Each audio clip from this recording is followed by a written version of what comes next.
സ്നേഹപ്പെട്ട എല്ലാവർക്കും പ്രതിനിധിയിലേക്ക് സ്വാഗതം. കർത്താവിന് ഇഷ്ടമുണ്ടെങ്കിൽ ഞങ്ങൾ ജീവിച്ചിരുന്നു ഇന്നത് ചെയ്യും എന്നല്ലയോ പറയേണ്ടത്.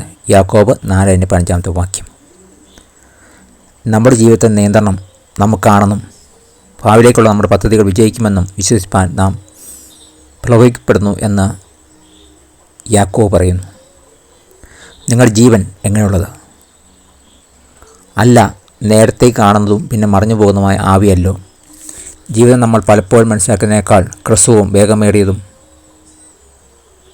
കൂടുതൽ ദുർബലവുമാണ്. ആസൂത്രണം ആവശ്യമാണ്. എന്നാൽ അനുമാനത്തിൻ്റെ പാവനിയന്ത്രണം നമ്മുടെ കയ്യിലാണെന്നുള്ള അനുമാനത്തിലാണ്. അതുകൊണ്ട് നിങ്ങളോ വമ്പു പറഞ്ഞ് പ്രസംഗിക്കുന്നു, ഈ വക പ്രശംസ എല്ലാം ദോഷമാകുന്നു എന്ന് യാക്കോബ് മുന്നറിയിപ്പ് നൽകുന്നു. കാരണം ഈ വക പ്രശംസ എല്ലാം ദോഷമാകുന്നു.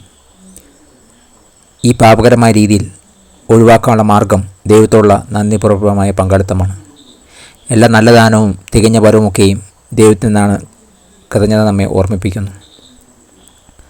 അപ്പോൾ നാം ദൈവത്തിലേക്ക് വരുമ്പോൾ നമ്മുടെ ഇന്നത്തെ ഭാവിയെയും പദ്ധതികളെയും അനുഗ്രഹിക്കണം എന്ന് വെറുതെ പറയാതെ അവിടെ ചെയ്യുന്ന കാര്യങ്ങളിൽ അവിടത്തോട് ചേർന്ന് പ്രവർത്തിക്കുന്നതിന് നമ്മെ സഹായിപ്പാൻ നാം അവിടത്തോട് അപേക്ഷിക്കുന്നു.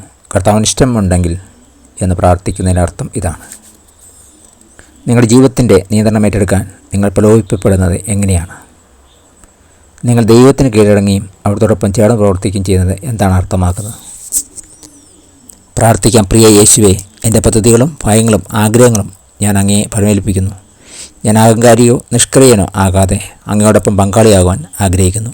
ഞാൻ അങ്ങിൽ ആശ്രയിക്കുന്നു, കാരണം അങ്ങൊരിക്കലും നിരാശപ്പെടുത്തുകയില്ല. Thank God. God bless you. പുതിയ ദിവസം പുതിയ അനുഭവങ്ങളാ ദൈവം നിറക്കട്ടെ. God bless in Jesus name. Amen.